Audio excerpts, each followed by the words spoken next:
Bien, en cualquier caso, voy adelantando la presentación general. La presentación general consiste en decir que esto de hoy es continuación de las otras dos, de los otros dos grupos de charlas. El primero tuve yo la osadía y ocasión y satisfacción de hacerla y salió todo muy bien. El segundo grupo de charlas tomé la decisión de que fueran arquitectos de la escuela de gran prestigio, de enorme prestigio, 7 arquitectos, 7 catedráticos eméritos de la Escuela de Madrid, que creo que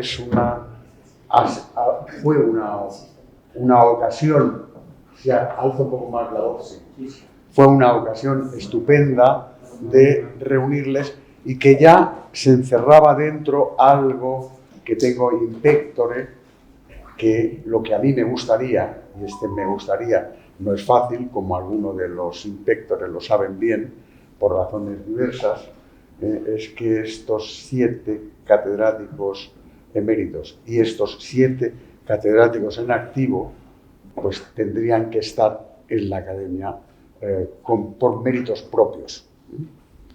Bueno, pues estas cosas. Con todo esto, yo pasaría a decir que hoy tenemos la suerte, hoy tenemos la fortuna de tener entre nosotros y de que sea el primero el que inaugure el curso a don Manuel Blanco Laje. Don Manuel Blanco Laje es un arquitecto estupendo, que además es director de la Escuela de Arquitectura en segundo periodo, que termina ahora, que es catedrático desde el año 93, que mira que tú habías nacido en el 93, pues eso, pues es catedrático desde el 93, que después es profesor de la escuela desde hace casi 50 años, dirige un grupo de investigación, toda una serie de cosas maravillosas que nos dejarían a todos pasmados. Ha dirigido ya casi 20 tesis doctorales, que eso tiene muchísimo mérito. Como director de la escuela lleva ya 2 periodos de mandato. Mi mayor acierto fue llamarle por indicación de Roberto Torrégano para que montara mi exposición en el Crown Hall de Chicago en el ya lejano 2002, que mira que hace tiempo. El Urban Center de New York, Hagia Irene de Estambul, pues tantas cosas. No voy a alargarme porque son cosas personales, pero que yo le debo a don Manuel la vida.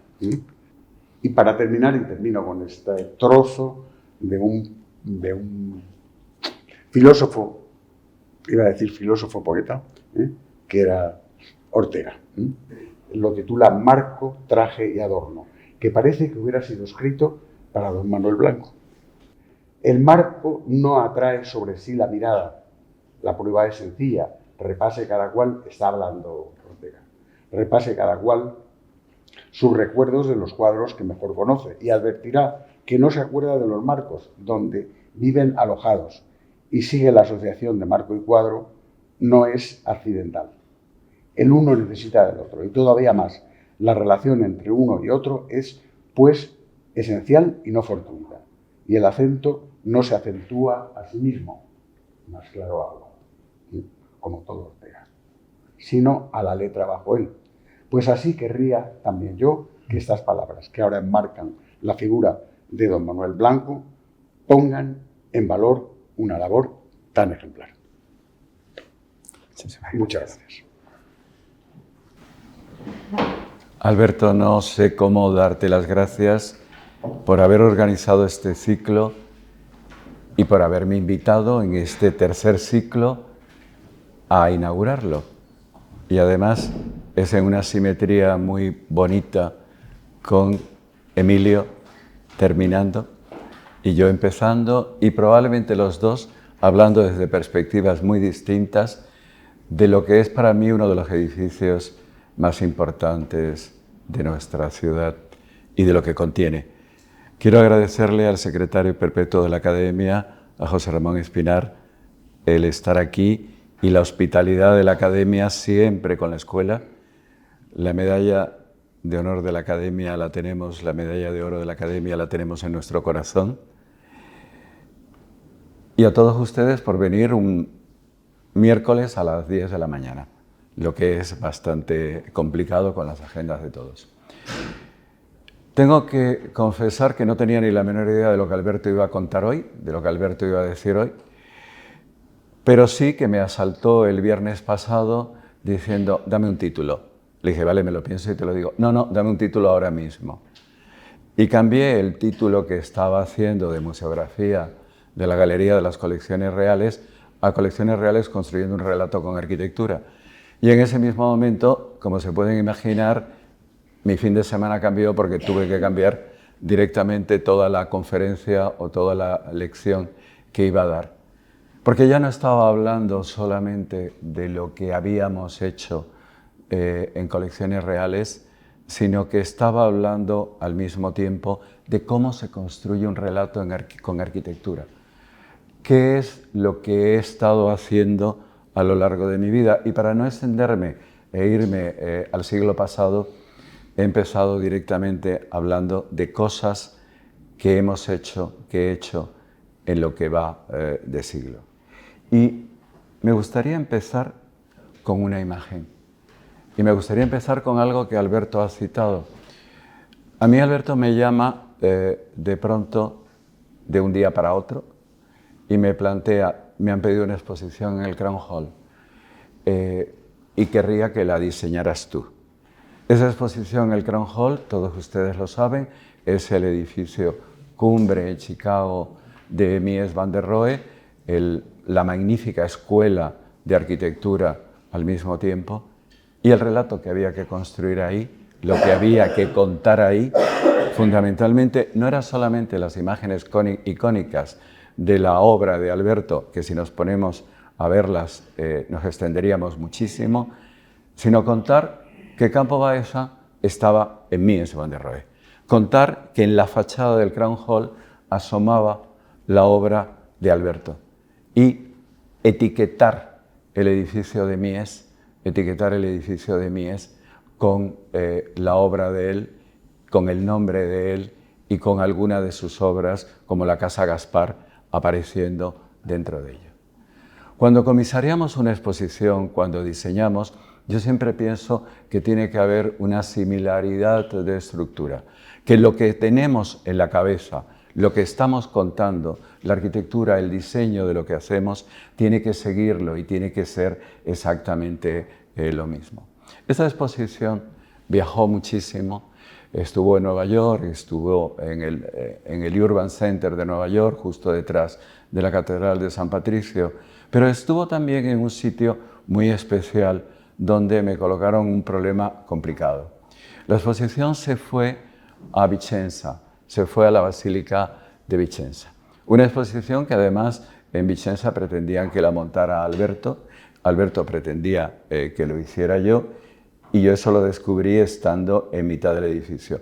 Todos ustedes conocen Vicenza, conocen la Basílica Palladiana, probablemente el apeo de un edificio, el andamiaje de un edificio más bello que se ha hecho en toda la historia de la arquitectura. Se les abría en su momento esta sala medieval magnífica y para poder apearla, para poder evitar que se abriera, se hizo un concurso y ese concurso lo gana un jovencísimo arquitecto Palladio y todo lo demás ya es historia de la arquitectura. Lo que quiere decir que si íbamos a exponer aquí dentro, no se veía Palladio por ningún lado. Si salíamos a la galería, teníamos la maravillosa luz de Palladio, teníamos las sombras de Palladio deslizándose por los suelos. Y una exposición que se llamaba Light is More, la luz es más, parafraseando a Mies van der Rohe con el Less is More, hasta tal punto tuvo éxito el título que Alberto piensa que se inventó él lo de Light is More y me lo inventé yo para hablar de su propia obra, cosa que para mí es un honor cada vez que dices que es tuyo.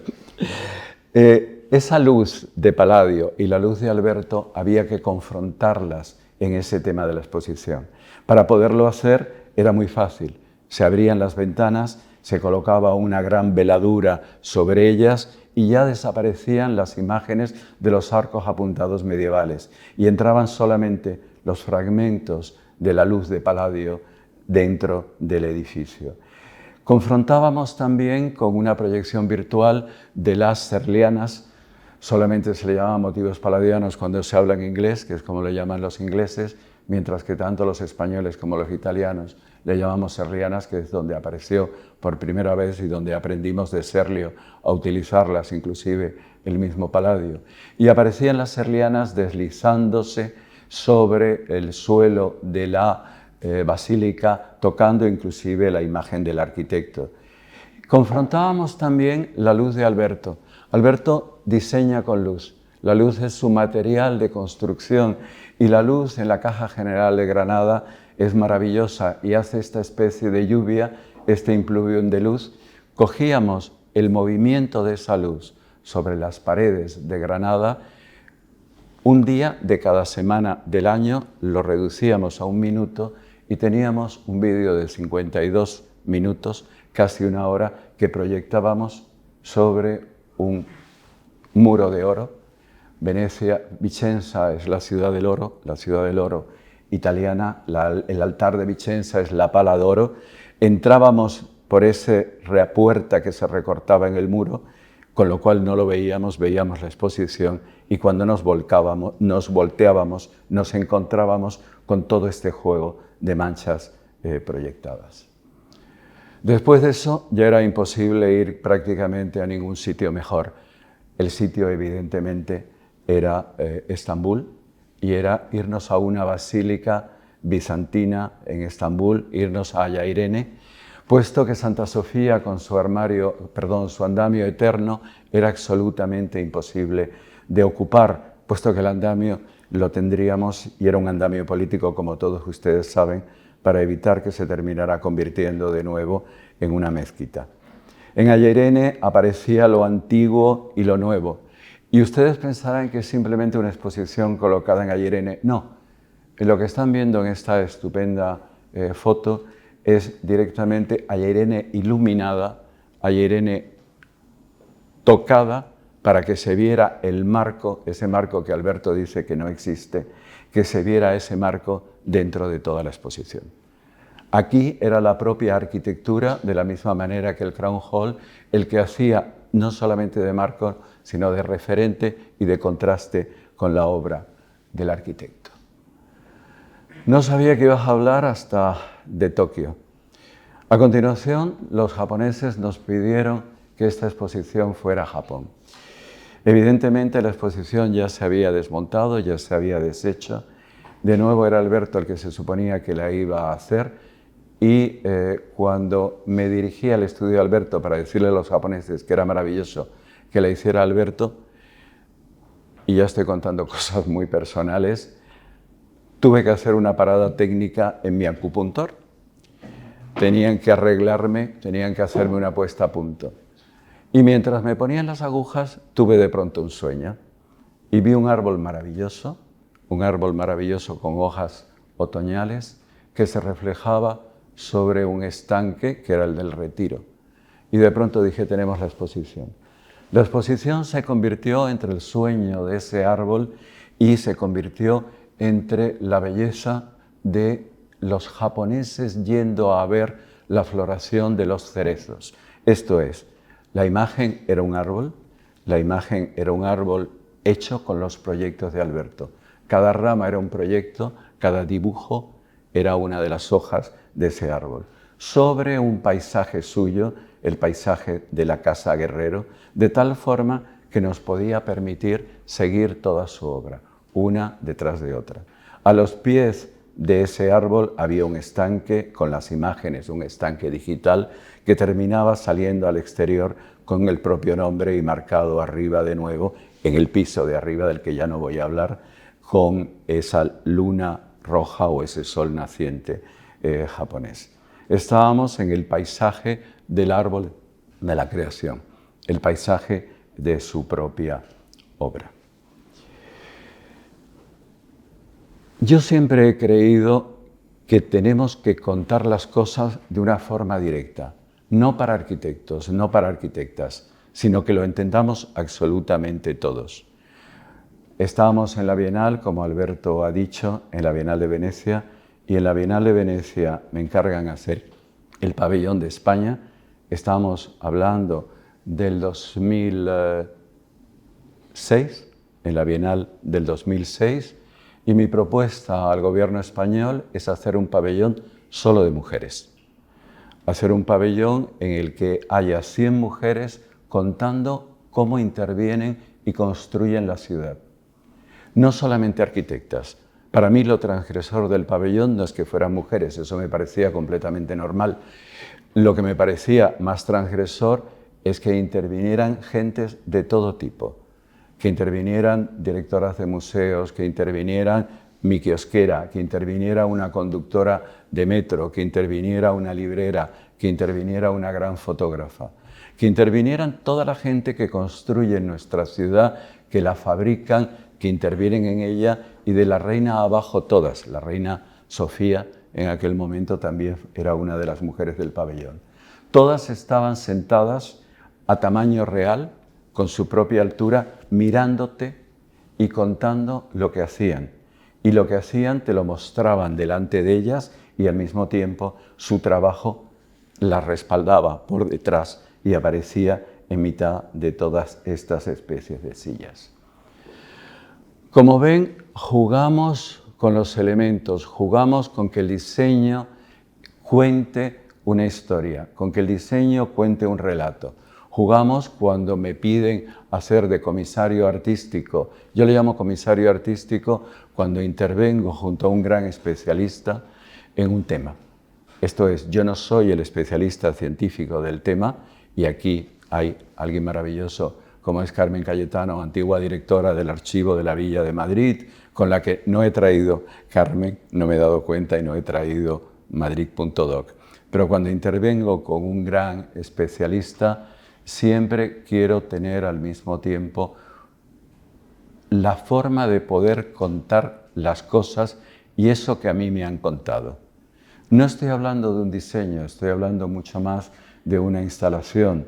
Y aquí estamos con Roma SPQR, con Isabel Rodas, había hecho una selección magnífica de casi 400 obras de Imperio y República Romanas, y transformando las salas magníficas de la fundación del Canal Isabel II en un yacimiento romano.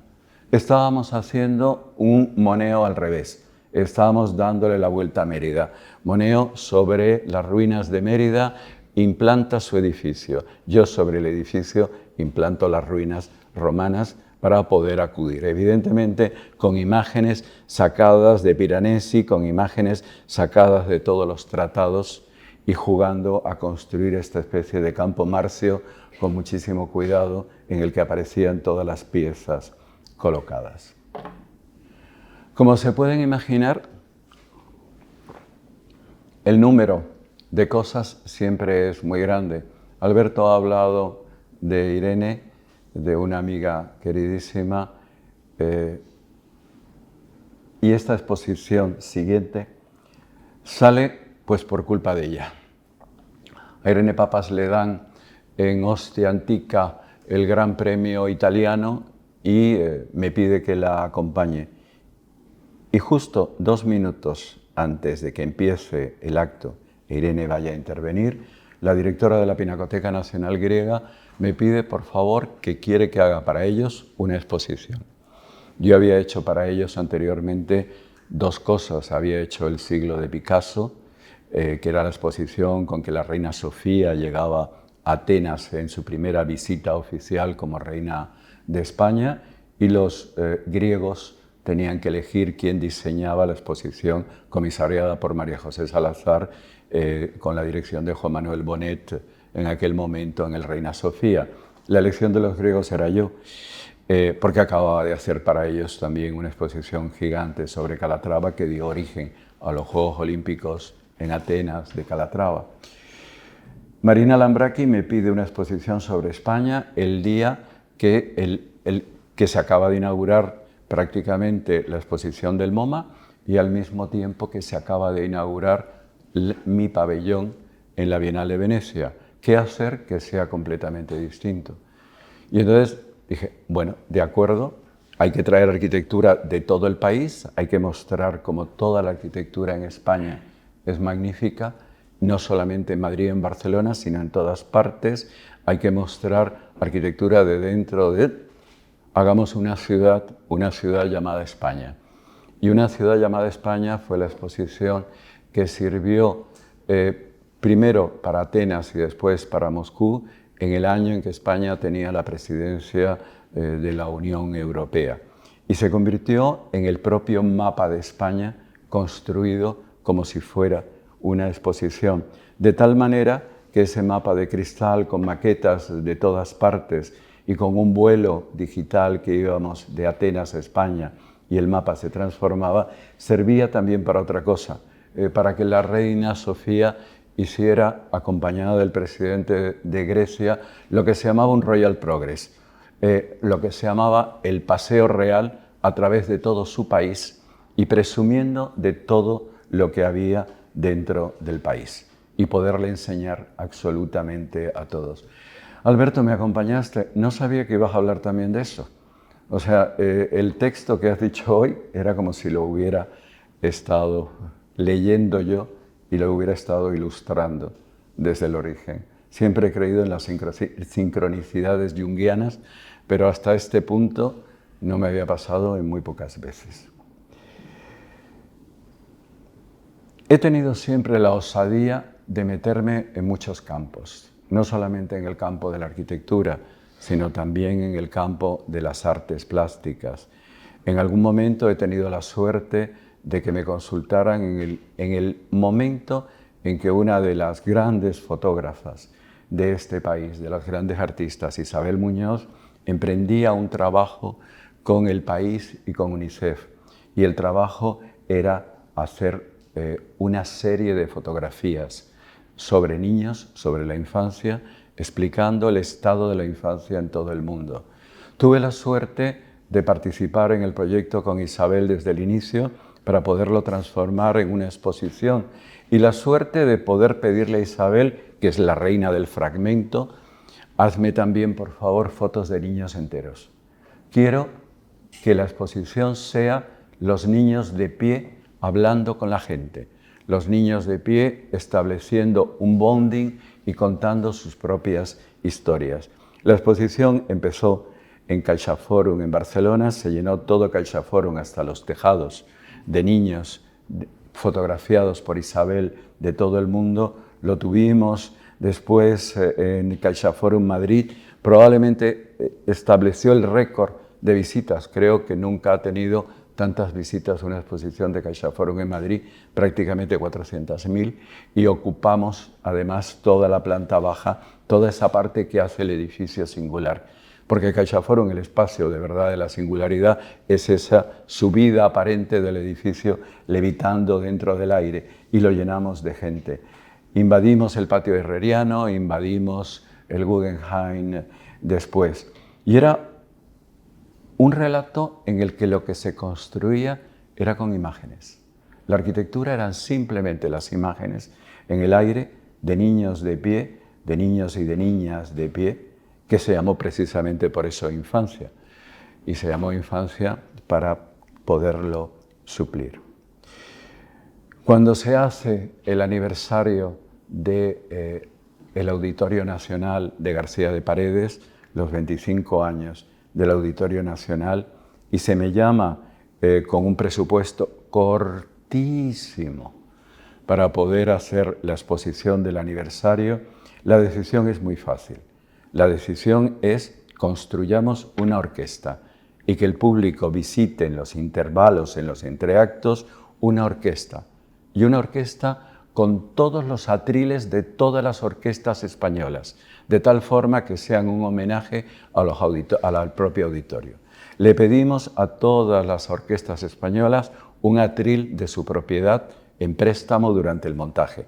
Y montamos, que por cierto aprendí muchísimo de cómo se organiza una orquesta, y a partir de entonces cada vez que veo una orquesta montada en el Ciclo de Música o en cualquier otro de una forma distinta me acuerdo de esta exposición, colocamos al director de la orquesta dirigiendo y fotografiamos a los grandes solistas, a las primeras figuras de la Orquesta Nacional de España. Entre otras cosas, para poder hacer la broma de fotografiar a un trompetista magnífico que se llama Manuel Blanco. Y me hacía muchísima ilusión colocar, si Manuel Blanco es el gran trompetista de la Orquesta Nacional. Yo soy Manuel Blanco en muchísimos sitios, pero si entras en el auditorio, Manuel Blanco es él, no soy yo. Con lo cual aparecía Manuel Blanco fotografiado. He traído simplemente un par de imágenes de esta historia, pero como ven, los atriles hacían de soporte de todo lo que Luis Gago había seleccionado con furones sobre el tema. Bueno, ya nos acercamos a lo que queríamos hablar, que es colecciones reales. Yo llevo trabajando con patrimonio nacional, iba a decir desde que era pequeño. Desde que era pequeño no, pero sí desde los años 80, desde el inicio de los años 80. Empezamos desde la escuela, desde la cátedra, a hacer libros sobre patrimonio nacional. Empezamos a dibujar, y aquí hay algunos de mis antiguos alumnos, a dibujar absolutamente todos los palacios. Ensayamos primero con el Palacio de Aranjuez, terminamos el libro sobre, no el libro, el material sobre Aranjuez, e iniciamos el Palacio Real de Madrid. Patrimonio, que nos había abierto hasta la última sala del Palacio, nos pidió hacer un libro sobre ello, y ese libro se le ofreció a Su Majestad el Rey, al Rey Juan Carlos, y fuimos todos los alumnos que habían intervenido con los responsables de patrimonio. Y el Rey pidió que se hiciera una exposición. Y a mí, que me habían encargado hacer la guía del libro de medio ambiente urbano en la visita de la Unión Europea cuando lo estaban planteando en Madrid, sabía que para esa ocasión venía el príncipe de Gales a Madrid, el actual rey de Inglaterra, así que se lo sugerí al rey que por qué no hacíamos las dos cosas a la vez. La exposición la inauguró en Palacio, como decía el rey, inaugurarán Asturias y Gales. Inauguraron los dos actuales reyes de nuestros dos países. Esa exposición originó después otra serie de dibujos de todos los demás palacios y ocasionó también otro encargo, que fue tapices y armaduras del Renacimiento. Los tapices y armaduras del Renacimiento fue la gran exposición de Patrimonio Nacional en el año 92. La exposición empezaba en Atarazanas y como empezaba en Atarazanas, construimos una gran estructura como si fuera un barco en las Atarazanas de Barcelona. La inauguró el conde de Barcelona porque el rey había tenido el primer accidente rompiéndose la clavícula. Y los tapices se suspendían en el año 92 en el aire como si fueran grandes velas en las Atarazanas de Barcelona. Yo creo que no he aprendido tanto como de esa exposición y de la locura que fue un montaje de una semana en Barcelona. Y he aprendido tanto de saber la colección de tapices y de armaduras, cómo formaban esa espina dorsal, por así decirlo, de la colección de Palacio. Tanto que cuando muchos años después se me llama María Luisa López Vidriero, la directora de la Real Biblioteca, para hacer una exposición al final de su trabajo profesional, justo antes de jubilarse, sobre las colecciones reales de libros centradas en las encuadernaciones, María Luisa tenía una idea maravillosa.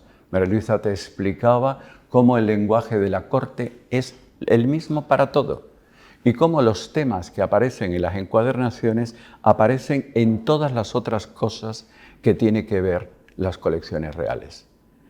Estábamos hablando del año 2011-2012 y en el 2011-2012 María Luisa plantea esta exposición absolutamente innovadora y yo la acompaño como comisario artístico. Le quito color a Palacio para que sea solamente proporciones. Esta primera sala nos contaba de los orígenes de las colecciones, ya vinieran de la mano de la nobleza, de la mano de las familias, la propia familia real, cómo iban entrando los libros y cómo iban apareciendo. En esta sala montábamos prácticamente un trono en el que tanto los techos como los muebles, como los bordados, como todos los elementos estaban todos relacionados.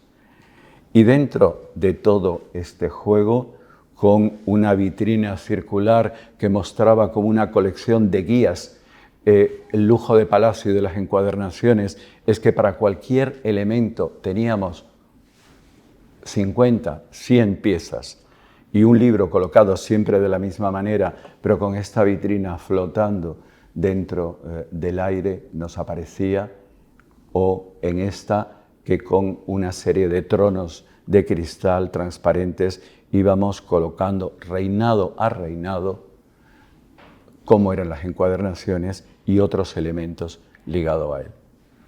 En mitad de esa inauguración tuve una suerte increíble. Había invitado a Emilio Tuñón, que lo tenemos aquí, y Emilio me llevó aparte y me dijo: como sabes, estoy haciendo el Museo de las Colecciones Reales.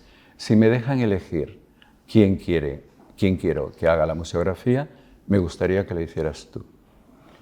Si no me dan esa opción y lo sacan a concurso, nos presentamos juntos. Yo me ocupo del resto del edificio y tú de la museografía. No creo que ni siquiera nos diéramos la mano. Fue una conversación justo en la sala que había al lado de esto. En la sala azul que yo había hecho con los sellos de oro de Palacio.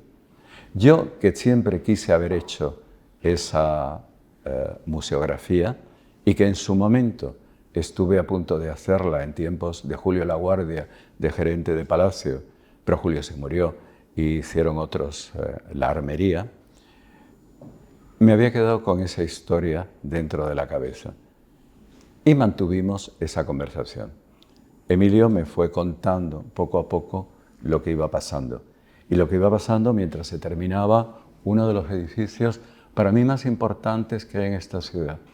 Cuando yo presumo como director de la Escuela de Arquitectura de Madrid de lo que sabemos hacer desde la escuela, o cuando presumo como comisario de exposiciones españolas que lo que venden es la magnífica arquitectura que tenemos, siempre cuento lo mismo. Lo mejor que sabemos hacer es seguir construyendo los monumentos del futuro. España interviene con muchísimo cuidado dentro de los conjuntos históricos, pero interviene no solamente restaurando y no solamente en una posición de consolidar lo anterior, sino seguimos sabiendo intervenir e interpretar cómo se debe de continuar haciendo. Colecciones Reales remata en estos momentos magníficamente bien las trazas de Palacio y termina dando la imagen de la cornisa. Mis estudiantes en estos momentos, en mi último curso como catedrático en activo de la Escuela de Arquitectura, lo han iniciado analizando este edificio y el propio Emilio ha estado la semana pasada hablando con ellos. Colecciones era esta historia, unas salas magníficas que tenían un ritmo clarísimo, 1-1-1-1-1, que marcaba todo el espacio. Y ahora había que hacer el interface, había que hacer esa conexión entre las piezas, entre la escala de las piezas y la escala del espacio, la escala del edificio. Colecciones se plantea como un concurso en el que nos dan un pliego de condiciones construido por José Luis Díez, el entonces director de Colecciones Reales, y su equipo, con prácticamente 1.400, 1.500 piezas, en que además se valora la posición de todas ellas y se puntúa la posición de todas ellas. Y estamos hablando de 2017. Nos presentamos a ese concurso, tal y como lo habíamos hablado. Emilio se ocupa de todos los espacios generales que hacen que el edificio pueda funcionar, pueda recibir a las gentes, pueda hacer las magníficas exposiciones temporales que luego ha hecho. Y yo me meto dentro de dos salas. Dentro de la sala de Austrias y dentro de la sala de Borbones. Y entro entendiendo, primero que nada, que colecciones no es la estructura reinado a reinado que me está proponiendo ese pliego de condiciones y que me lo está proponiendo con una estructura de recintos en el que en la historia pasas de un recinto a otro, sino que es el esplendor de la monarquía, el esplendor de las colecciones de nuestro país, el esplendor de estrato tras estrato que se superpone a lo largo de la historia y que tengo que ser capaz de ver de una ojeada y que tengo que ser capaz de evaluar el principio y el final y ver miradas oblicuas, hacer miradas transversales, hacer que las piezas hablen unas con otras y construir lo que Le Corbusier llamaba une promenade architecturale, un paseo arquitectónico, pero este paseo arquitectónico es un paseo artístico, histórico, cultural, de tal manera que cada pieza enhebre con la otra y se entienda una detrás de otra. Que no sea solamente un recorrido siguiendo un guía o siguiendo una audioguía, sino que podamos construir a partir de lo que vemos y de lo que tenemos en la cabeza una visión de cómo son las cosas en esos momentos en nuestro país. Se nos plantea un recorrido de doble dirección desde el principio, desde la entrada. Estaríamos entrando por la parte derecha de su imagen y en ese recorrido de doble dirección se plantean una serie de elementos, de soportes que, parodiando a Alberto en lo que acaba de decir, yo quiero que desaparezcan.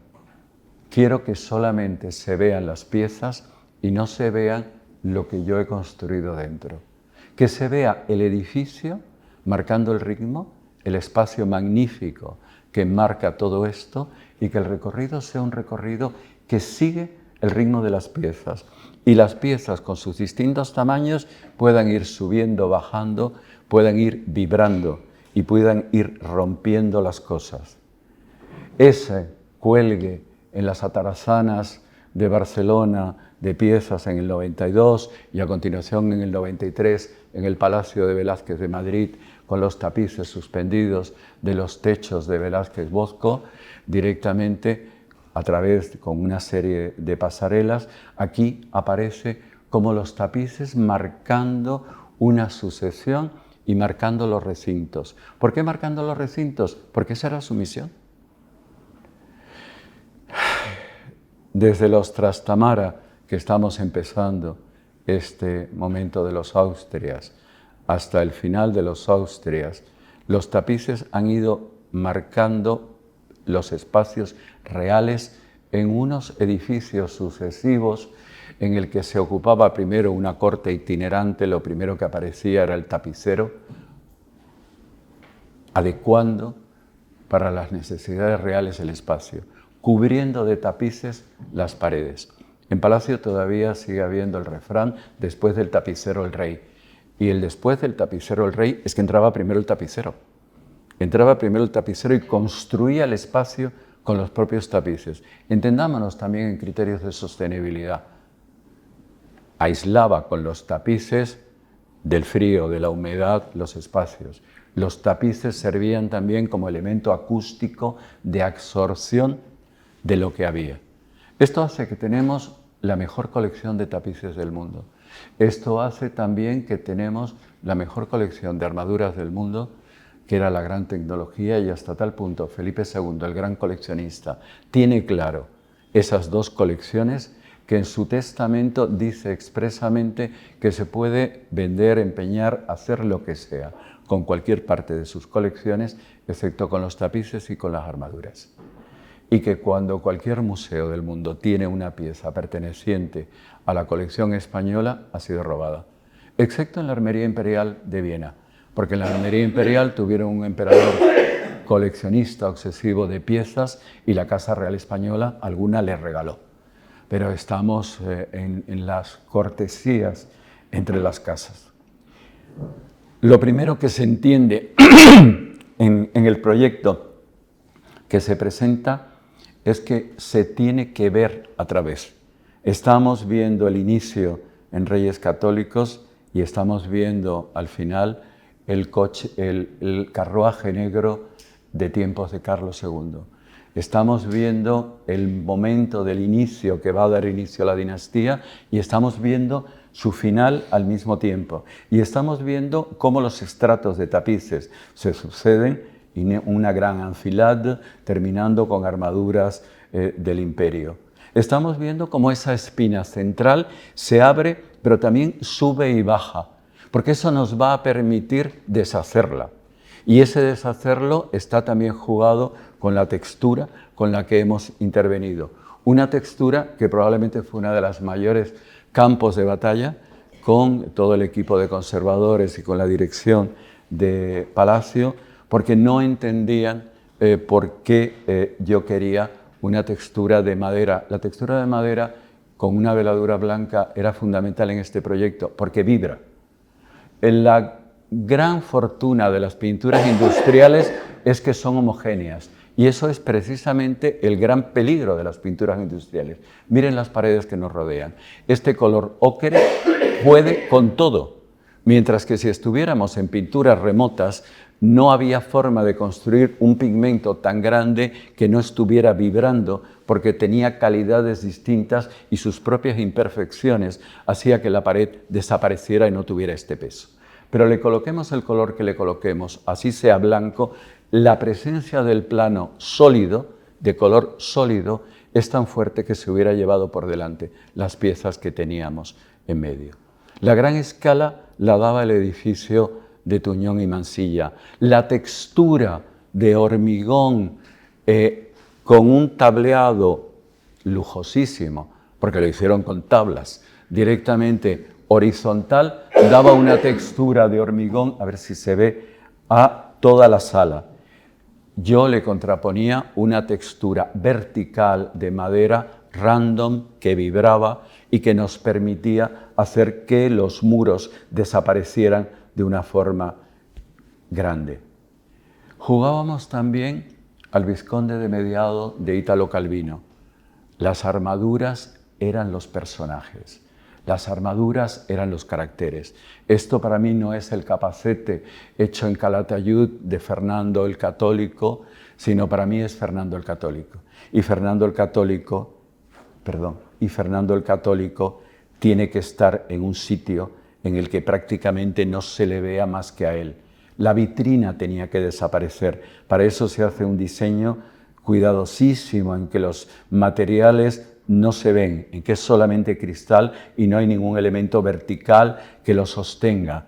Y se hace una construcción tecnológica, se diseña una pieza muy específica que nunca se había hecho y hemos tenido que ir a fabricantes alemanes después para que nos lo construyan, en el que el pedestal encierra toda la parte técnica y la vitrina es simplemente el canto de ese cristal y no hay nada más. Porque Fernando tiene que aparecer como él, a su propia altura, y tiene que estar mirando a Isabel.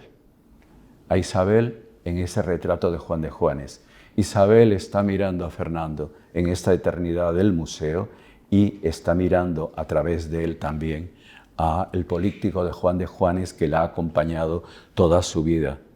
Las vitrinas laterales de libros tienen que abrirse a un lado y a otro, y tiene que aparecer en una de ellas la gramática de Nebrija y la otra el libro de horas de la Reina.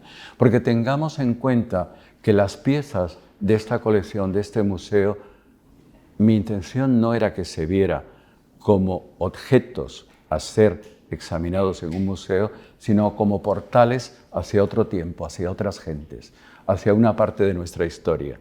Y ese libro no solamente es una belleza increíble y un valor bibliófilo increíble, sino que es algo que Isabel ha tenido en sus manos muchísimos días a lo largo de toda su vida. Pasábamos a un espacio siguiente y pasábamos a un espacio en que era el de Juana I, realmente la primera reina de toda España. Juana I, que primero su marido Felipe el Hermoso, hijo de María de Borgoña y de Maximiliano de Austria, intenta ser rey él en lugar de ella, que a la muerte de Isabel su padre intenta seguir gobernando, que gobierna ella con el marido al lado, que el marido muere curiosamente en un momento muy rápido y muy pronto y desaparece. Ella, en mitad de su dolor, se la declara loca, se la aparta a Tordesillas y puede seguir gobernando Fernando. No sé lo que era esa historia, ni sé lo que fue esa historia. Loca estaba probablemente, pero cuando los comuneros fueron a verla para intentar que su hijo, que había ocupado el trono mientras ella seguía siendo reina, ella encabezara la rebelión contra él, ella habló con muy buenas palabras con ellos durante mucho tiempo y se negó a firmar nada ni a hacer nada reconociéndolos, con lo cual tan loca probablemente no estaba. Pero sí estamos con una mujer que la historia le ha puesto una etiqueta. La apartábamos y hacíamos ese elemento metido dentro del muro con un tapiz, con todos ellos, como símbolo de ese apartado de Tordesillas, y colocábamos en el centro de la sala las armas de Felipe. Y las armas de Felipe, las armas del caballo de Felipe, que ocupaba el centro de su mundo. Una sala además con los tapices más bellos. Pensemos que gracias a María de Borgoña la corona está heredando todos los territorios de Flandes y de Brabante. Todos los grandes tapiceros van a aparecer aquí.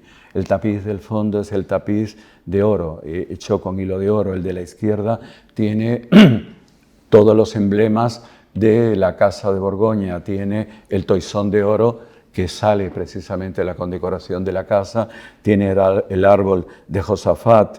Tenemos en el otro que vemos también la misa de San Gregorio. Estamos en ese momento. Y llegamos para mí al momento que a mí más me emocionaba en esta sala, que era la gloria del imperio, que era Carlos V, que era ese hijo de Juana que llega a rey de España y que compra las dignidades imperiales. Y para eso, en la imagen que jugaba ese Carlos V rodeado de todas las glorias imperiales simbolizadas en los tapices, jugábamos con la imagen de Carlos V en el cuadro de Tiziano del Prado. Carlos V en la batalla de Mühlberg, en la batalla en la que vence a los príncipes protestantes, llevando esa armadura. Coloco un paréntesis. No es seguro que Carlos V estuviera en el momento de la batalla de Mühlberg subido en el caballo y con la armadura, porque tenía un ataque de gota ese día, según las crónicas. Pero el marketing imperial siempre ha sido magnífico. Y el marketing imperial hace ver esta imagen de Carlos V pintado por Tiziano. En las cuentas del Palacio Real, en los archivos de Palacio, si entramos dentro de él, lo que se paga por el cuadro de Tiziano es mucho menos que lo que se paga por la armadura que lleva en esos momentos Carlos V. Y esa armadura es esta, la que aparece en este momento. Ese Carlos V a caballo, que está reflejado en el tapiz que ven a la derecha, y la primera imagen a caballo es él llevando esa misma armadura, en la magnífica serie de Túnez, de la conquista de Túnez, y este es el tapiz de la revista Las Tropas en Barcelona, donde aparece el emperador un par de veces manejando y llevando esa armadura. Ese Carlos V con el fondo de Hércules, y luego volveremos a él, sosteniendo el mundo en uno de los trabajos cuando sustituye a Atlas en la tarea de sostener el cosmos. Ese Carlos V que va a marcar las dos grandes líneas, el poder imperial, el poder del rey, y en transversal, el poder de la Iglesia. Yo monto una doble plaza ahí, con el imperio y con la Iglesia en el momento del barroco, jugando también con que tengo la necesidad de un problema técnico, y me van a perdonar por contar la parte del relato que no cuento normalmente. En mi camino de retorno tengo que partir la espina por si hay un incendio. Y las puertas de evacuación están justo aquí, desde donde estamos mirando. Con lo cual, esa necesidad de partir la espina se transforma en una parte del relato, la doble plaza de la Iglesia en el momento del barroco y del imperio en el momento del emperador. Y la Iglesia con el tabernáculo del Escorial respaldado con el Rubens de la Eucaristía y con el Cristo de Bernini. O sea, todo a la vez en estos estratos que se van superponiendo. Y detrás de la escultura, detrás de la armadura del emperador aparece un Giulio Romano, un tapiz con cartón de Giulio Romano, que es la Escipión contra los cartagineses. Las imágenes que se juegan en ese momento. El marketing imperial es perfecto. Se le asemeja al emperador, a los romanos, luchando con los cartagineses, del mismo modo que él está luchando con los turcos. Y en el fondo aparece la otra imagen con la que se le liga siempre, Hércules. El propio moto que él ha escogido para su escudo es plus ultra. Ha cogido las columnas de Hércules. Hércules separa África y Europa, rompiendo la montaña y creando el estrecho de Gibraltar, cuando va a Cádiz a recuperar los caballos de Gerión, en el momento de los caballos de Gerión, y se coloca en esa doble columna un señal que dice non plus ultra, no más allá. Pero en el momento del emperador estamos más allá, hay mucho más allá y podemos jugar en ese más allá. Y plus ultra es su lema. Él se ve a sí mismo como Hércules, él se ve a sí mismo como un semidios, y Hércules que soporta el mundo sobre sus espaldas. Pensemos que él también se ve a sí mismo con que ese mundo que está soportado sobre sus espaldas es una carga con la que no puede más. Y el cuadro de Cozzi que ven ustedes al fondo, de un Cristo camino del Calvario con la caída, con la cruz encima, cuadro que lo acompaña inclusive hasta su retiro en el monasterio de Yuste, yo siempre he creído que es porque él se ve así, cargando esa carga de la cruz, que es la carga del imperio y que lo lleva finalmente a Yuste. Aquí lo vemos a pie y lo vemos ya con una figura madura, porque las armaduras están hechas a la medida. Y montamos esa figura del emperador a pie para encontrárnoslo ya no a caballo, sino cara a cara, también como un hombre, y ver su escala, con una colección de libros a derecha y a izquierda. De un lado, todas las glorias imperiales, el escudo de la casa, el escudo de la familia, y del otro, las publicaciones sobre América. Y detrás de él, sus sillas de montar, las sillas de un emperador guerrero. Sillas que las colocamos en ese juego que estamos haciendo con los tapices y que en un momento determinado nos da Hércules y Cristo del otro lado, la carga del cosmos y la carga de la cruz, y ahora lo que estamos viendo es todas las sillas montadas en una vitrina flotando completamente en el aire. Se pueden imaginar toda la estructura, por eso le he puesto que tiene que tener esa vitrina por dentro para poder soportar la colección de sillas. Las sillas se entienden como si fuera una instalación contemporánea, como si lo que estuviéramos viendo es un artista contemporáneo jugando con elementos históricos y que nos permita que tenga un valor propio. Pero si ven las sillas y nos acercamos más, no miren las sillas, miren el fondo.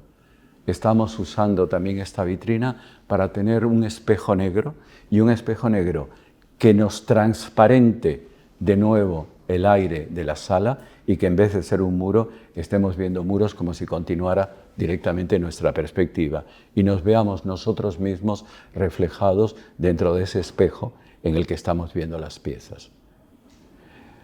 La luz está súper controlada en esta exposición, en esta historia. Como se pueden imaginar, esto está construido por los mejores que hay en el mercado.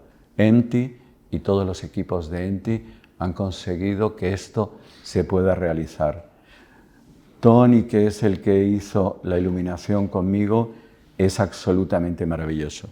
Pero de entrada yo tenía claro que era imposible evitar los reflejos y que puesto que no iba a poder evitar los reflejos, usémoslos. Siempre me ha divertido jugar con los reflejos dentro de lo que estamos, porque siempre me ha divertido en la superposición de estratos reales y virtuales. Pasamos a Felipe II y en el paso a Felipe II hacemos un primer movimiento que es ampliemos el espacio. Felipe II es tan importante que vamos a necesitar muchísimo espacio para él, movamos el muro.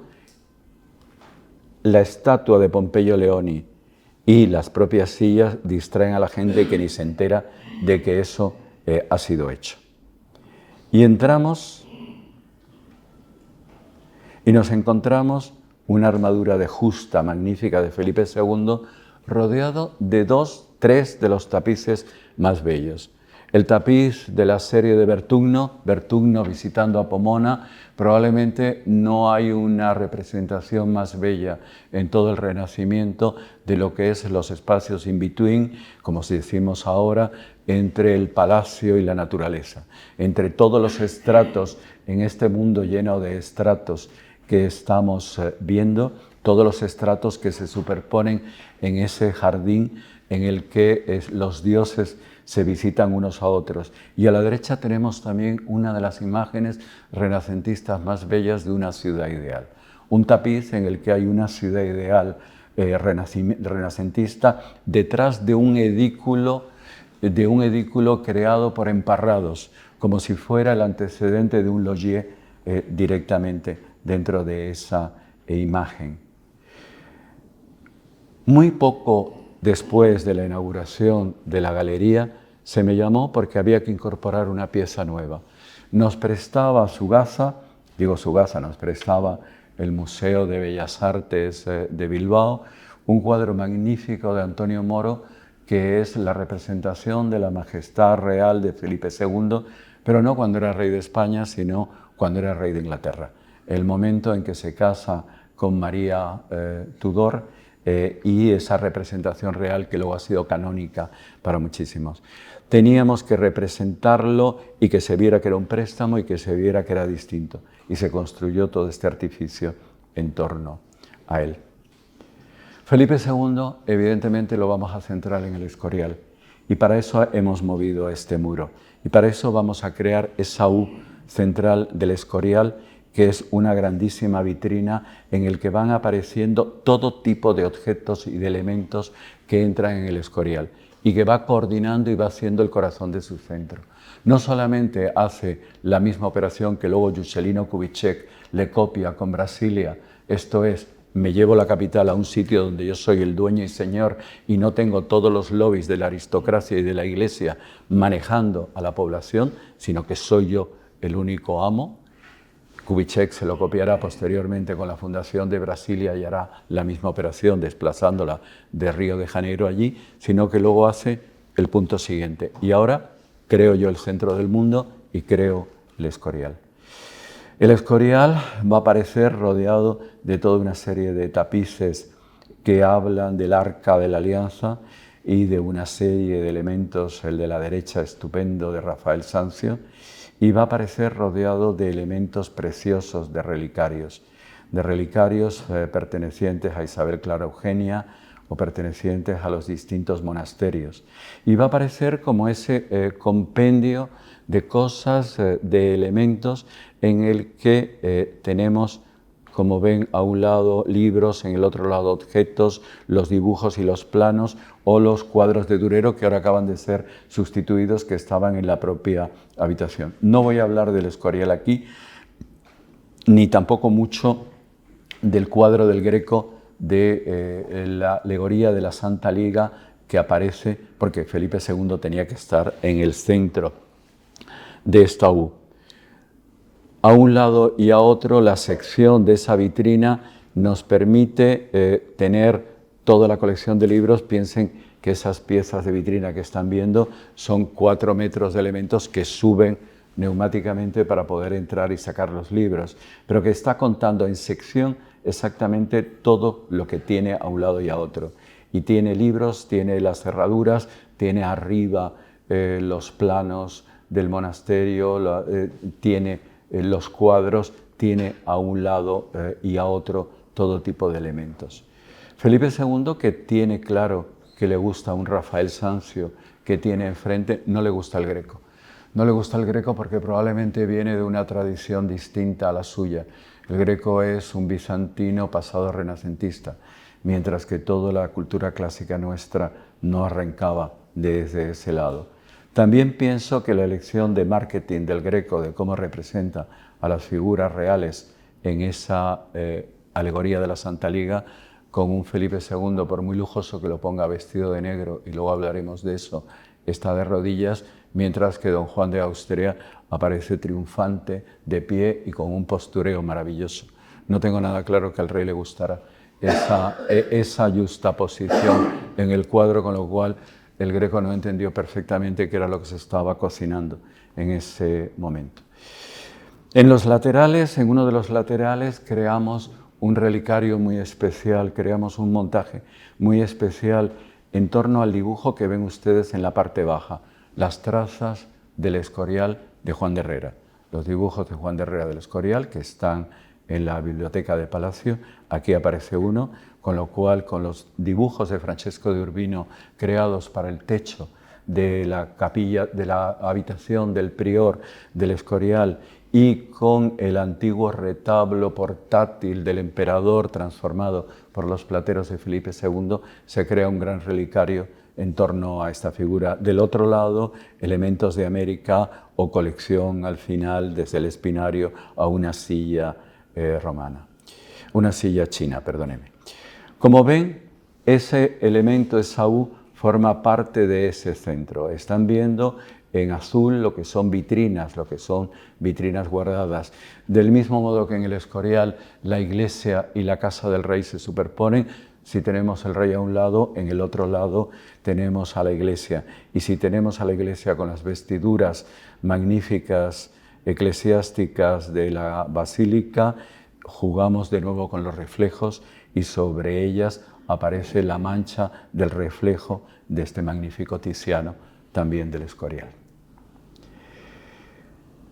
El final del recorrido lo montamos como una plaza pública, se monta como una plaza pública. ¿Por qué como una plaza pública?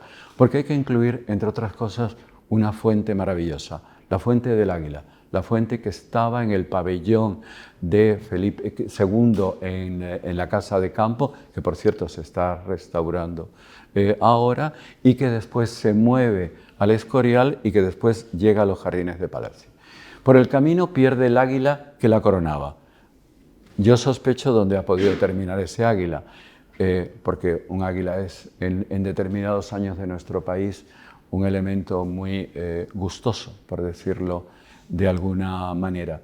No sabíamos cuáles eran las dimensiones reales hasta que abrimos las cajas y nos encontramos absolutamente con esta maravilla.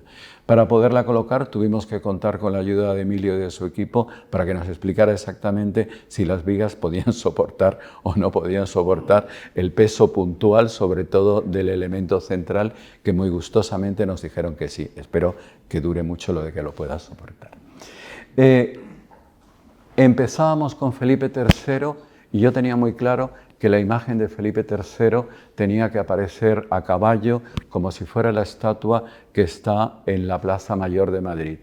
Lo que tengo que confesar que no recordaba, y luego una de mis primeras visitas que acompañó me lo recordó, es que yo estaba copiando un cuadro. Y un cuadro que había visto un montón de veces. Hay uno en el Prado y otro en el Museo de la Villa. Y es un cuadro en el que demostraba cómo ambas piezas formaban parte de un conjunto. En tiempos de Felipe III, a la Fuente del Águila, que es la que está en el fondo, se le superpuso en el mismo pabellón la estatua de Felipe III, que después termina en la Plaza Mayor de Madrid, con una dedicatoria que yo cada vez que la veo me pongo enfermo, por haberle devuelto la capitalidad a Madrid, pero si se la había quitado él, por el amor de Dios, para que el duque de Lerma pudiera hacer absolutamente especulación inmobiliaria. No tengo que recordarles que la capitalidad de Madrid, Lerma compra todos los palacios de Valladolid y el día que compra el Palacio de los Cobos, que era el que usaba el emperador, por la mañana firma ante notario y por la tarde directamente se permite el lujo de trasladar la capital de Madrid a Valladolid, dado lo insano que es Madrid, etcétera, etcétera.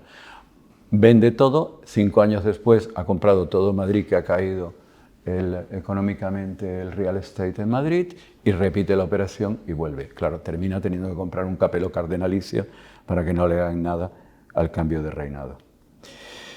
Felipe III, como se pueden imaginar, no es mi rey favorito, pero aparece aquí y hacemos girar absolutamente todo el inicio de esa nueva anfilada de espacios en torno a su estatua y en torno a una serie de paisajes, de fiestas y de visitas reales, y sobre todo en torno a algo que para mí es probablemente lo más importante en ese momento. Este libro, rodeado de reyes, de princesas y de caballeros, que es la primera edición del Quijote. El muro entero y Felipe III se construye como los sueños del Quijote. Y como todos esos sueños, aparece alrededor de él y aparece en torno a las fiestas y las armaduras y los caballeros. Como ven, volvemos a tener otra anfilada. Hemos quitado espacio con Felipe II en tiempos de Felipe III. A Emilio siempre le gusta decir que ha tenido 7 presidentes, etcétera, etcétera, a lo largo de hacer el edificio. Yo he tenido 3 presidentes, un presidente y 2 presidentas de patrimonio, con una magnífica relación con todos, y he tenido ya, a la altura de hoy, 3 directores de museo. El primero José Luis Díez, el segundo Leticia y ahora Cageao Víctor como tercero. La llegada con el proyecto ya hecho, porque el proyecto ya estaba aprovechando la pandemia, incluso el proyecto de ejecución de una nueva directora en la colección introdujo variaciones, introdujo reducción de piezas e introdujo la introducción de temas determinados, insertados y movidos dentro de lo que había.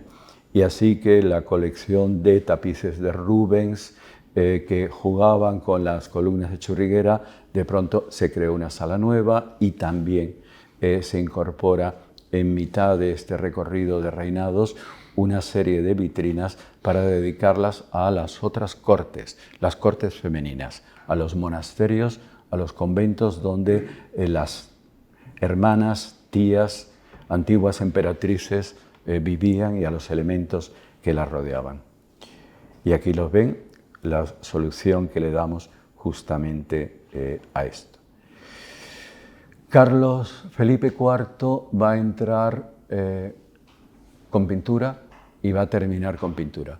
Felipe IV se termina convirtiendo en una gran sala de pintura, que entra probablemente con el más pequeño, como si estuviéramos jugando con Bramante, y termina probablemente con el mayor. Empezamos con este retrato magnífico de Velázquez, del conde duque de Olivares, rodeado por 2 retratos de la pareja real de taller de Rubens, y termina con el cuadro de un caballo que se encuentra en el taller de Velázquez a su muerte, que todavía no le había adjudicado un jinete, y el jinete no había sido pintado y superpuesto sobre el caballo, con lo cual tenemos un magnífico caballo. Como ven, se entiende las paredes como un elemento de doble cara. ¿Necesito subida de tapices? No hay ningún problema. ¿Necesito una menor escala para los cuadros? No hay ningún problema. Y uno juega con el otro. Y esta superposición da formas que están muy bien, pero que no ocasionan ningún tipo de problema. Todo está panelado siguiendo el ritmo del edificio. El 1-1-1-1 en todos los muros paralelos van a aparecer, y lo ven aquí en los dibujos, ese mismo panelado, que luego desaparece gracias a la textura y gracias a la madera. Pero ese panelado nos permite también que en todos los muros que hay a mano derecha sobre las ventanas, estuvimos pensando en tener luces naturales dentro de la colección, pero conservación pidió luego que no se tuvieran. Pero si hay un accidente en la fachada de Palacio, tenemos que poder acceder a las ventanas. Con lo cual, todos los muros que ven superpuestos con las ventanas son puertas. No se ve, no se entienden como puertas, pero se tienen que poder abrir para poder acceder a las ventanas simplemente retirando las piezas. Terminamos con este magnífico Velázquez. Tenemos un Caravaggio, Riveras, la pieza magnífica también de Bernini, que ahora se acaba de recuperar una de las esculturas de su base. Y en esa pieza final tenemos de un lado el Cristo y del otro lado el gran cuadro. No sabíamos el peso exacto ni de uno ni del otro, con lo cual tenemos una estructura en T invertida que se transforma respectivamente en un espacio de separación y en un altar. Con Carlos II terminará la dinastía. Nosotros colocamos toda una colección de Luca Giordano rodeando a la Roldana y rodeando uno de los elementos emblemáticos. Esto nos permitió también que cuando la nueva directora quería más aire en torno a los cuadros, no había ningún problema, subíamos el muro del lado de los cuadros y funcionaba maravillosamente bien. No voy a entrar a contarles lo magnífica que es la Roldana. Hay una exposición en Valladolid que todavía no he podido acudir a verla, pero se restaura la Roldana que estaba en la parte alta de la galería del Escorial y se restaura estupendamente para colocarla en la galería. Y terminamos con el carruaje negro de Carlos II. El negro no es porque seamos católicos, no es porque seamos austeros, no es porque seamos arquitectos. El negro es porque es el lujo. No hay tinte negro hasta que se encuentra el palo campeche en América. Cuando se encuentra el palo campeche en América, el negro se convierte en el púrpura de los romanos y de los griegos. Esto es, la corte española conserva el monopolio del negro. El rey tiene el monopolio del negro, el monopolio del tinte negro. Toda la corte se viste de negro para que todas las cortes exteriores nos copien el negro. Y ese juego de la moda lo que está introduciendo es ingresos dentro de la corte. El carruaje negro es negro porque es lujoso y es el carruaje del rey y además parece ébano en el momento en que se pinta de negro. Se introduce en una segunda derivada este espacio de entrada y este espacio de entrada en el que se me pide que coloque las 4 grandes columnas y que coloque el tapiz más grande, el tapiz de la fama. Y también que coloque 2 de las piezas más delicadas, que son las piezas que pertenecen al tesoro de Guarrasar, siglo VII. Evidentemente, me desaparecerían por completo si no les doy la categoría de personajes reales y los meto en una vitrina equivalente, flotando maravillosamente en medio. Y cambiamos de dinastía y entramos en los Borbones y entramos en una sala destinada a artes suntuarias, afortunadamente con una escala menor. Y jugamos también a que si hemos estado construyendo un relato épico o un relato de decadencia, ahora vamos a construir un relato de lujo y vamos a construir un relato de artes suntuarias, de lo que está rodeando en aquel momento a la corte. Y entramos directamente con un doble muro en el que por un lado encabeza a mano izquierda el retrato de Luis XIV, la monarquía absoluta, y a la derecha la Constitución española, la monarquía parlamentaria, con un tapiz sobre ella de alegoría a esa Constitución. Y estamos entrando a través de una gran enfilade, una gran fila de habitaciones una detrás de otra, en que veríamos simplemente los elementos que cortan. Y entramos a través de un cambio fundamental en arquitectura. Se quema el Palacio Antiguo, el Palacio de los Austrias, tenemos el proyecto de Yubara, el gran proyecto de Yubara, cambio en arquitectura y cambio en moda. Luis XIV tiene perfectamente claro que para hacer caja necesita que la corte española también se vista con sedas francesas. Y cambiamos del negro de los Austrias a las sedas francesas de los Borbones. Perdemos el monopolio de la moda, lo recuperan los franceses y hasta la fecha lo han seguido manteniendo como industria nacional perfectamente. Y jugamos con ese doble elemento de un Felipe V a caballo. No voy a entrar en la historia de Felipe V, ni de Yubara, ni del palacio que no nos cabía en el sitio donde Yubara lo mantenía, ni que a la muerte de Yubara, que al final Yubara muere cuando lo hacemos mirar las alcantarillas y las cloacas y terminamos no dándole coche y termina muriendo de una neumonía y no hay ningún arquitecto italiano que quiera venir a sustituirlo y se adopta la decisión muy buena de que sea Sacchetti, su discípulo, el que corte el palacio y haga el rascacielos, el palacio en altura, que es el palacio actual. Como ven, los tamaños de las piezas son mucho menores. Ya no estamos con grandísimas piezas, excepto el tapiz de Axalón que ven en medio, sino con piezas de otro tamaño. Como ven, estamos en una enfilada en que van apareciendo muros y al final me permito el lujo de colocar una habitación entera de palacio tal y como era en su momento. Se crea para cada uno de los palacios, tanto para el Palacio Nuevo como para la Granja, otra U, en el que evidentemente hay elementos transversales. Se coloca el retrato de Felipe V vestido a la austriaca cuando era pretendiente, el dibujo del proyecto de Sacchetti a la derecha y elementos remanentes del Palacio Antiguo también. Y se coloca al mismo tiempo la caja de mármoles. Vamos apareciendo con elementos de Guas, el lujo y la consola de Yubara, y van viendo ustedes que seguimos jugando y manteniendo las transparencias y el Borne aparece en el fondo. La Granja se hace una selección de elementos de los jardines y de los elementos de fontanería. Aparece evidentemente a través de las joyas de la Virgen de Atocha. Las colecciones de Isabel de Farnesio, como gran coleccionista, van apareciendo, haciendo mucho hincapié en todas las piezas chinas y japonesas de porcelana de su colección, inclusive la pecera para la que se hace un elemento que baja para poder permitirnos verla por dentro. Volvemos a hacer la plaza de desarrollo y de elemento de incendio que tenemos en medio, y esta vez lo ocupará el carruaje real, delante de él una pieza de Yubara de las que hace para la Granja.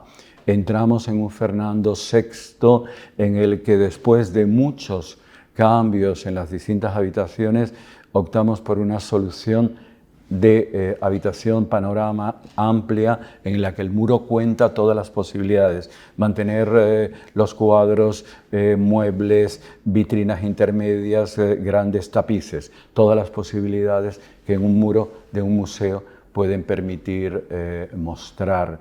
Empezamos a incorporar vitrinas dentro del ritmo de las arquitecturas del propio edificio. Las reliquias de San Fernando, evidentemente Fernando VI está reclamándose de un rey santo con su mismo nombre anterior. Los temas de Gómez de los Ríos, la gran alfombra se contrapone directamente contra las vestiduras de él y aparecen del otro lado los elementos de la época de Fernando VII. Fernando VI y Fernando VII se ven uno a otro.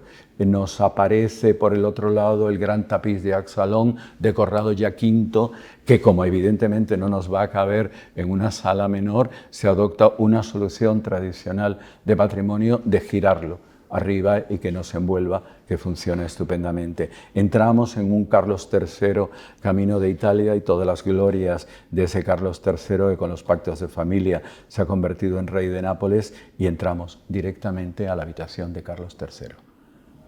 Hacemos la reproducción exacta de las proporciones de la habitación de Carlos III.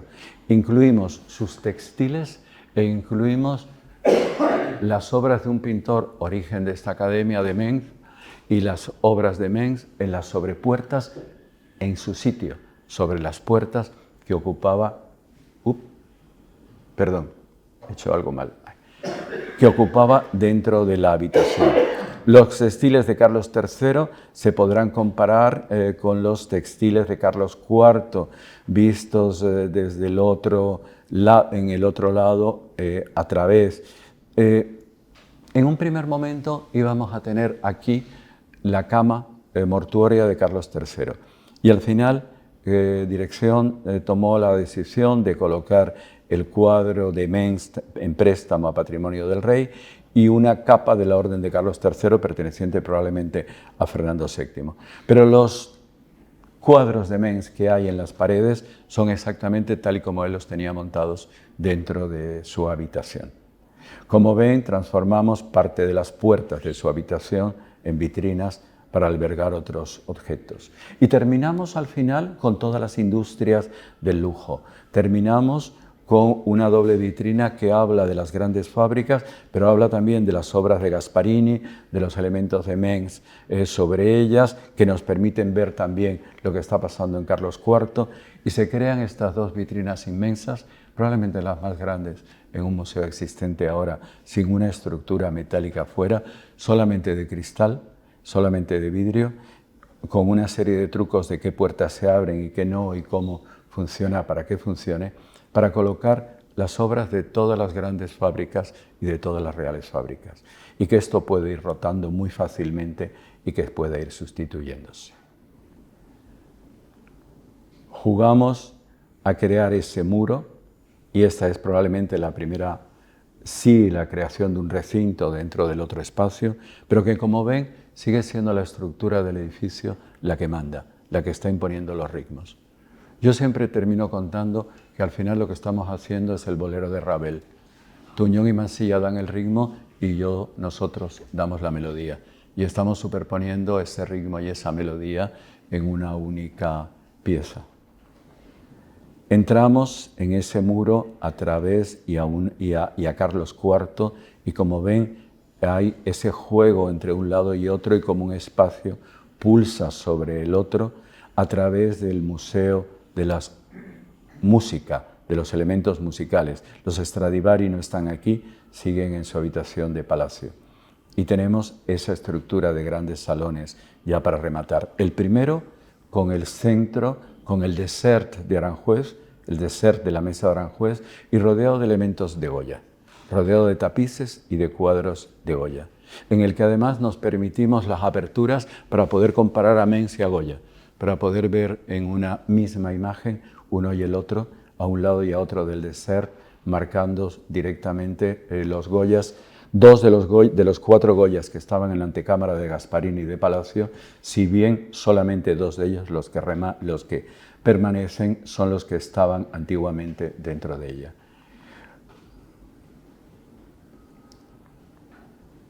Y comparamos un cartón y un tapiz. Esta es una comparación extraña en patrimonio nacional. ¿Por qué? Porque en la partición de las cosas que se van al Museo del Prado y se quedan en Palacio, todos los cartones de Goya se van al Museo del Prado. Yo hice la exposición de tapices y cartones de Goya en su momento. Todos los cartones están en el Prado, excepto este, que lo tenemos aquí. Los tapices correspondientes están en patrimonio. Tendríamos que hablar, y no tenemos tiempo, con lo cual voy a pasar de puntillas, sobre el reinado de Carlos IV, sobre el infante Don Luis anteriormente. Tendríamos que hablar sobre María Luisa de Parma y Godoy, pero sí hemos sacado el sillón de besamanos y el dosel de besamanos de la reina, de María Luisa de Parma.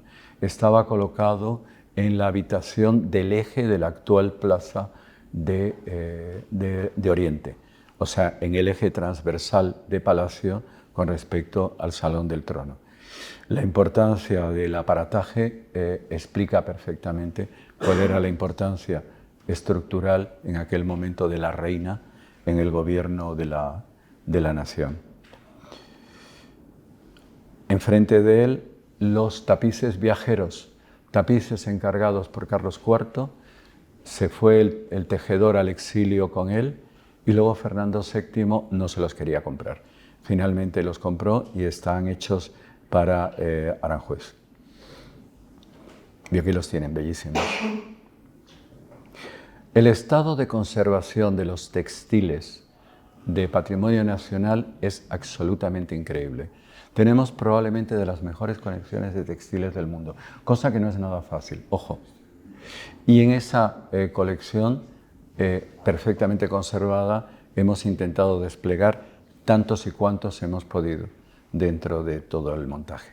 Como ven, la mesa de piedras duras está protegida en la vitrina, en la puerta de la habitación. La casaca que están viendo a la izquierda de bordados maravillosos era la casaca del médico de la reina, y en esta habitación, en el momento del exilio, es prácticamente las compras italianas de Carlos IV en el momento del exilio romano, en que terminamos con un retrato de él.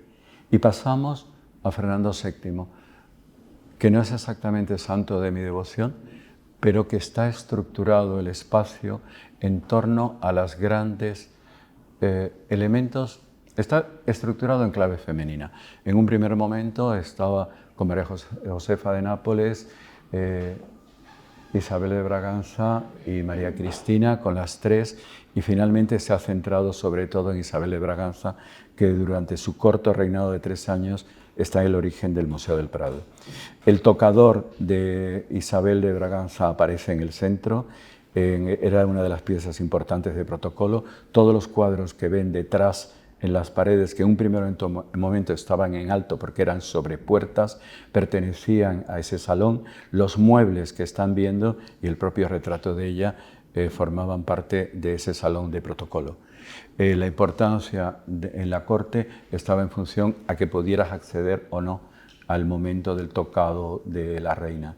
Aparece también 2 Goyas fantásticos, pequeños a mano izquierda, con ese fondo blanco para unificarlos, y un documento en el que Goya escoge y firma los cuadros que hay que regalarle a Napoleón, y aparece ese documento en ese inicio. El espejo es el espejo de la reina. Mírenlo y en algún caso como el mío, háganse una foto en él. Te quita una talla directamente. Es un espejo convenientemente adelgazador. La reina tenía un poco de sobrepeso y la tenemos allí mirándose eternamente en su espejo, con alegorías del matrimonio a un lado y a otro dentro de la historia, y estamos viendo Fernando VI desde ella. Me he permitido el lujo de cambiar los bancos de Emilio, con perdón de Emilio, y rediseñar de nuevo los bancos. Son de todos de una manera en todo el edificio, excepto dentro, pero el peso visual de los bancos de madera era demasiado fuerte y había que aligerarlo para jugar con el equilibrio de las piezas. La vitrina en cruz nos va a permitir ver todos los elementos de una mesa. Estuvo rodeada en un momento determinado de brambilas porque estaba también la vajilla de paisajes, y después, cuando se bajaron las sobrepuertas, son las sobrepuertas las que lo ocupan. Piensen que la sobrepuerta que están viendo a la izquierda, la grisalla que están viendo a la izquierda, es el último Goya que hace para la Casa Real. Y la vitrina nos permite una serie de recorridos en torno a lo que hay. Al final, el carruaje, y entramos ya en esta especie de elemento final en el que vamos a jugar con la pieza del Borne para estructurar de un lado Isabel II y del otro Alfonso XIII. Todo este final, Patrimonio Nacional entiende que las colecciones reales acaban con Isabel II y que a partir de Isabel II estamos ya en otro modo de entender las cosas. Con lo cual, el tratamiento como colección y tal como colección se ha entendido hasta Isabel II, y luego se hace una mera mención a Alfonso XIII y una serie de vídeos que cuentan lo que ha pasado en estos últimos años. Isabel II aparece el trono de la reina niña directamente y aparece la capa de la orden de Carlos III, aparece el retrato, una serie de madrazos estupendos, el retrato de su nodriza, ella y su hermana, y aparece del otro lado la colección de fotografías. Entran las fotografías, hemos creado grandes marcos, se ha hecho grandes marcos justamente para poder sustituirlas simplemente cambiando el passepartout, pero que no cambie la estructuración y la organización de las piezas. Están todas las piezas, ya a Jane Clifford se le atribuye lo que es de ella, en vez de atribuírselo simplemente a su marido, y las piezas del Tesoro del Delfín, que se sabe que fue ella las que la fotografió, aparece. A la izquierda aparece la platería en el momento de la reina, aparece un borne gigante, maravilloso, un sofá estupendo de la época, pintura histórica y la alusión a Alfonso XII se terminó dejando a Alfonso XII en este retrato vestido a la austriaca, directamente reclamando el trono. Del otro lado aparece un madrazo estupendo de Francisco de Asís y las joyas de la Virgen de Atocha. En el momento en que el cura Merino atenta cuando está ofreciendo la reina a la chata, a la infanta, a su primogénita, a la Virgen, el corsé que lleva la reina impide que el cuchillo la toque. Pero ella declara que es un milagro, se quita todos los zafiros que lleva, creo que eran zafiros, todas las piezas que lleva y manda que construyan la corona de la Virgen y del Niño y el rostrillo de la Virgen y el esplendor que aparecen aquí en una vitrina de seguridad.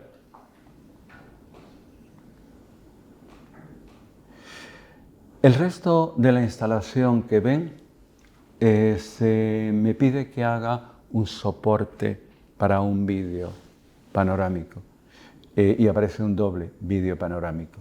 Antes de él vamos a tener un casas magnífico con el rey a caballo, con Alfonso XIII a caballo, la oficina de la guerra. En el momento de la Primera Guerra Mundial, la neutralidad española permite al rey intervenir a favor de las familias y el inicio del turismo cultural. Y del otro lado, un Laszlo estupendo de Victoria Eugenia de Battenberg, y a sus pies, ¿recuerdan la exposición de encuadernaciones que hablamos? Pues la selección de libros infantiles en esos momentos de la reina aparecen ahí.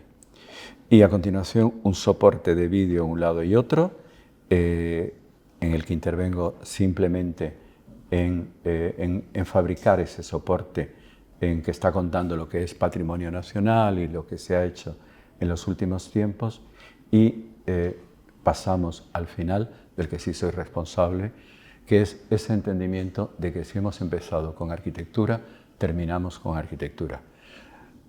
Lo que marcó el inicio de esta planta y de esta dinastía fue el nuevo Palacio de Yubara. La contribución mayor que hay a las colecciones reales en estos dos últimos reinados es la construcción precisamente de la Galería de las Colecciones Reales, con lo cual le construimos una maqueta de la galería inserta dentro del conjunto y le pedimos a Emilio dibujos de lo que hubiera en este muro de doble cara, en que en un lado aparecen unos y en el otro lado aparece Emilio Tuñón y Mansilla y Yubara uno contra el otro. Y terminamos nuestra operación en un nuevo entendimiento que es la Constitución que nos alberga a todos, abierta por las páginas en que dice que un mandato constitucional es proteger las artes y que un mandato constitucional es que la nación tiene que proteger todo lo que hay en esta galería. Un Guillermo Pérez Villalta de Alegoría a la Construcción, como un tapiz, remata lo que hay. Todo este trabajo, sin un equipo magnífico que hemos tenido, hubiera sido imposible. Yo quiero agradecerle a Emilio su confianza en proponernos ir juntos en esta aventura y luego el saber que él estaba ahí, pero el no tener que estar consultando y hablando sino la confianza completa. Yo también hago lo mismo. Cuando me fío, y cuando no me fío, no me fío. Y eso es... Éramos amigos, ahora somos mucho más. Y lo tengo clarísimo.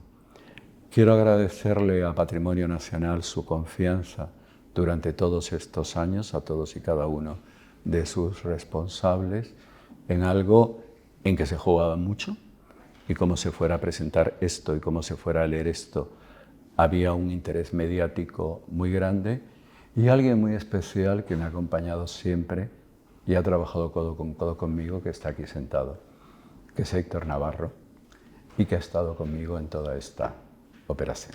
Muchísimas gracias. Muchas gracias a todos ustedes.